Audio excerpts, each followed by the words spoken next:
Well, hello, Masterpiece Women. My name is Tina Rains, and I'm the founder and host of the Masterpiece Women podcast. And we're here really every week to explore Christian women leaders and what it means to be leaders in our community, leaders in the world as Christian entrepreneurs, Christian leaders. Women at home, ladies, let me just tell you, you are a leader, whether you see yourself that way or not. Every woman is leading something. So I'm going to encourage you, ladies, don't tune out because there's lots of great information on these podcasts, even if you're not an entrepreneur. So today, though, we want to talk about diversity specifically in the workplace and how valuing others is so important, despite of our differences. It is such a key part of being a great leader. And when we're in the marketplace, we have such an incredible opportunity to impact the world for Christ. As Christian women leaders, we're called what? To love, to serve, to just care for others despite of their backgrounds, despite of their beliefs. And in the workplace, it's even more imperative that we do so, because it gives us a huge opportunity to be the servant leaders that God's called us to be, because we are all created in his image, right? And we think about what God teaches us is that we are created in his image and that we're equally valuable and we all deserve respect and love, even if we don't agree with their backgrounds. So one of the most powerful examples that we can ever take is, it's one of my favorite people in the entire Bible, is Ruth. And I think about Ruth, and she was a Moabite woman, and she was so precious. She chose to stay with her mother-in-law, Naomi, even after her husband died. Remember that whole story?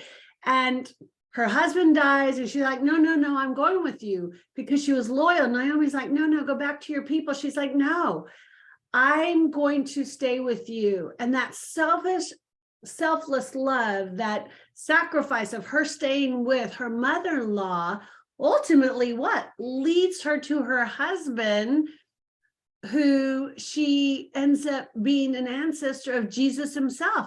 So we never know how selfless love and serving others is going to come back to be such a blessing in our lives. What a huge blessing. She ended up being one of the ancestors of Jesus Christ himself. So then another great example is who? Jesus. Jesus was constantly reaching out to all these different people, from the lepers to the tax collectors to the Samaritans, loving on them. And he would get persecuted verbally by some of the leaders in the church because he was doing this. And what did he say to them? He just ignored them. He demonstrated that radical kind of love that went beyond any social norm, beyond any cultural norm, beyond any cultural social expectation. And I believe we have such an opportunity in the marketplace to do the same.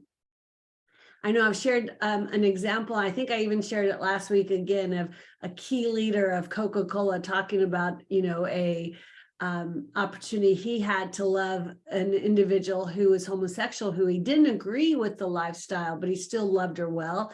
And she verbalized how much that had meant to her at his retirement party. And it's such a great picture of, we just don't know how we're affecting people by the simple act of being a servant leader, by the simple act of loving others well, and really following in Jesus's footsteps, and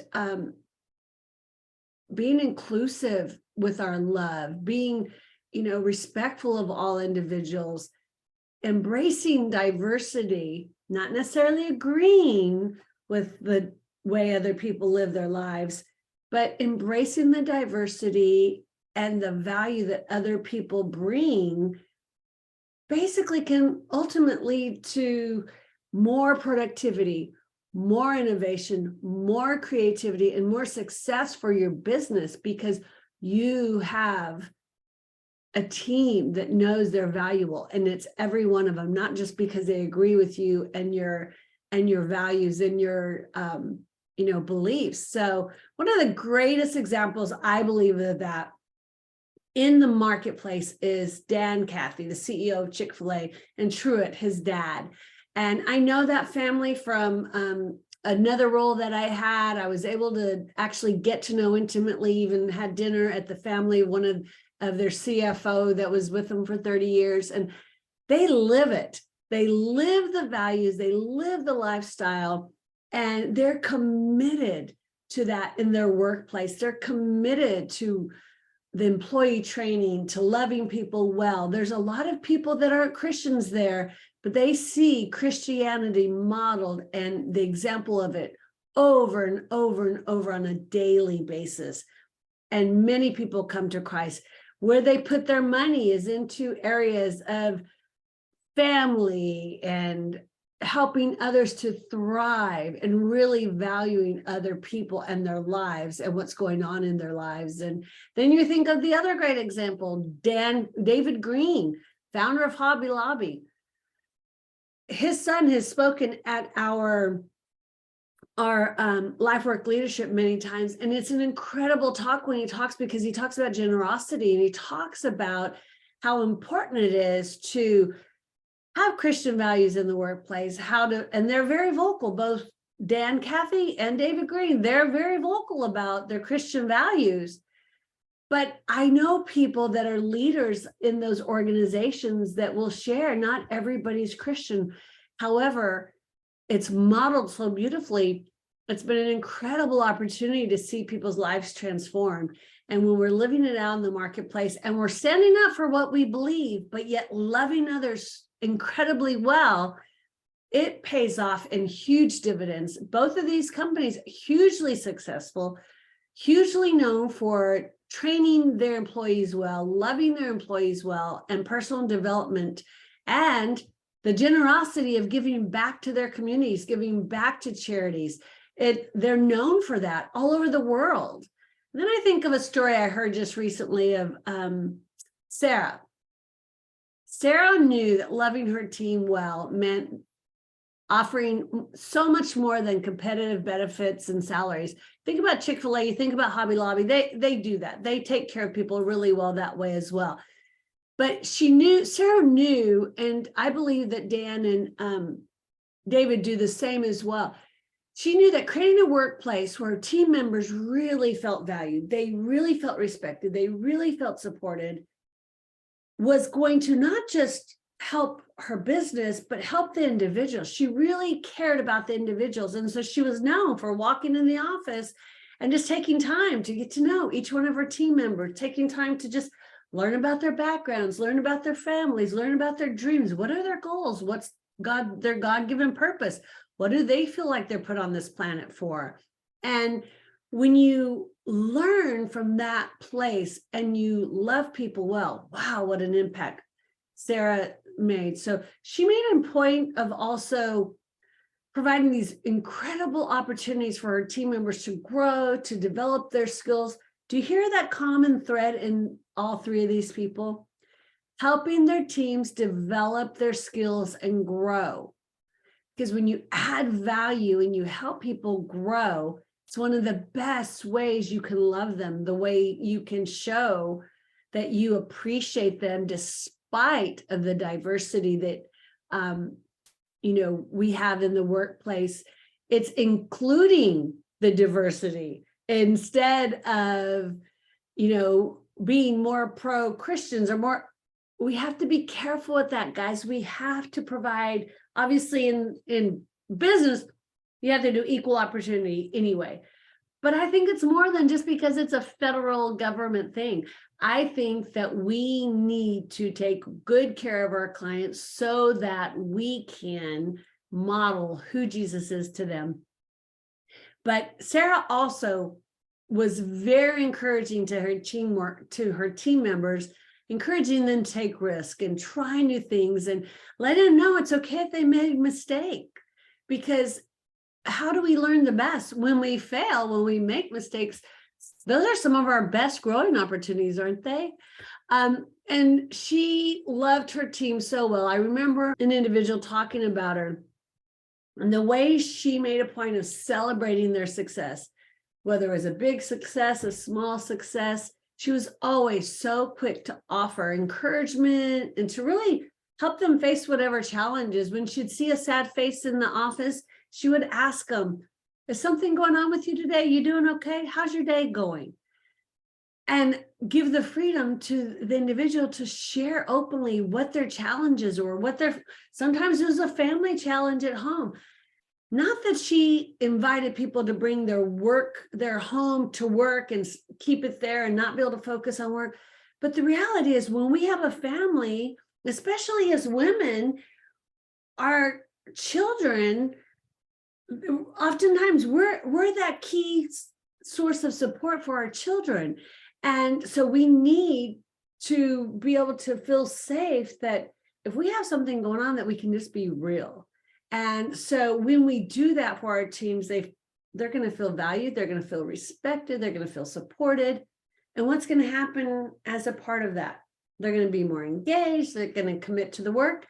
And when you offer them also the opportunity to get involved in social activities and community improvement activities, believe it or not, that in itself adds a huge amount of personal development and personal growth for your team. And so all of that combined gives them an incredible opportunity as an individual, but it also creates an amazing opportunity for the organization to have their employees go an extra mile for the company and to really create that culture. Culture is huge, guys. Culture is so important in the workplace.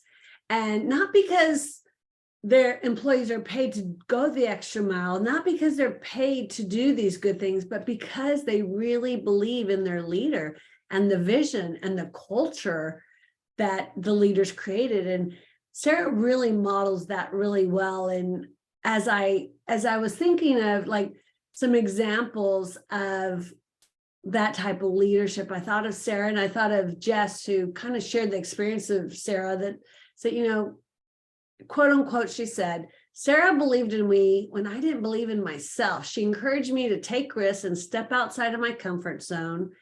And when I succeeded, she was the first one to celebrate with me. She made me feel like I was part of something bigger than myself and that my contributions were valuable. And Sarah was a Christian leader, and Jess was living a life that Sarah did not agree with from a biblical perspective. But as an employee, this is how she felt about her leader. How beautiful is that, ladies and gentlemen? Do you think we can make an impact in the world if we have that kind of leadership? Because of Sarah's leadership, not only is this individual's life changed, and just imagine how many other people in that organization, but that company, because the employees were thriving and they're growing and they feel valued, they're going the extra mile for the company. There's more creativity, there's more positivity. And they became known for these incredible innovative products and services, but they also were known really well for the culture of love, the culture of respect, and the culture of support. And that's what people want. That's what people are looking for. They want to feel loved and respected and supported. That really, to me, is dealing with diversity. If we can make every individual feel that way, you overcome the boundaries of diversity and difficulties that other people say they have with diversity in the marketplace, because it's every individual feeling that way. And that brings freedom to them to do their best. That brings an opportunity for the organization to have an incredible, inclusive culture of love and respect and support. And that's what Jesus would do in the marketplace. They'll say, what would Jesus do? That's what Jesus would do.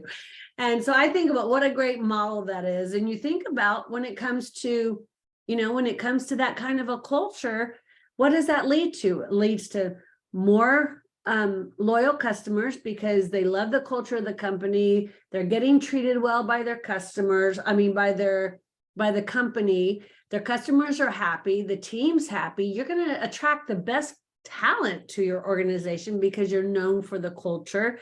And you're going to have people that become your advocates in the marketplace who share about your business to the marketplace because you're that example. And so it's free advertising. So it's a win-win-win-win, right? And so I just want to encourage you, take a look, get a 360 if you need to from your team. How am I doing in the area of creating a culture of love and respect and support?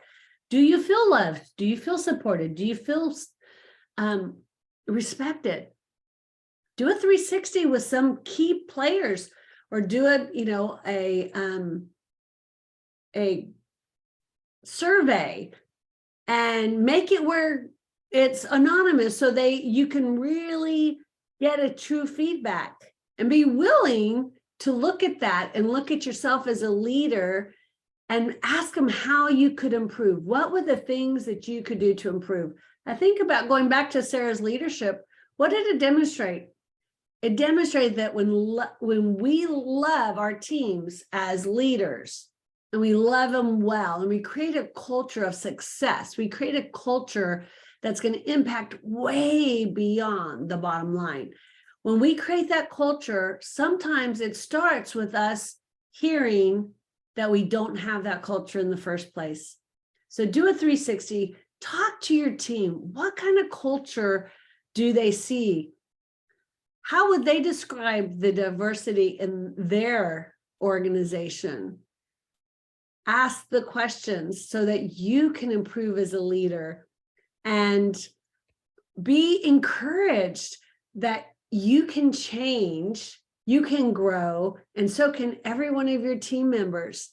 If you will put some emphasis on just loving people more, treating them with great respect, and just the inclusiveness to make them feel loved and valued and respected, you will change your culture in your organization, and you will build a powerful force in the marketplace that will transform people's lives, that will transform the community, it'll transform organizations, and it's going to transform your bottom line simultaneously. That is what it's all about. So I want to encourage you, if you need more tools for your own personal growth or to help you build business, we're doing a whole training in Masterpiece Women community on step-by-step ways to build your business. And we'll be doing that every week from here until the end of the year. We have a little break in July for a couple of weeks for vacation, but otherwise we'll be doing it every week. And then we also have our luncheons once a month. So we want to invite you, not to mention our retreats coming up November 2nd to the 5th, where we're going to dive deep into personal growth and our purposes and really transforming our lives. And ask anyone that went to the retreat last year or the year before, they're phenomenal. God shows up, they're anointed. We have a prayer team of women that are praying for our events and believing God for great, great things. So have a wonderful, blessed, generous, prosperous, wonderful day, and go love people well. Go treat people as if they were the greatest treasure on this planet, because they are, and so are you. So have a wonderfully blessed day. Love you, ladies.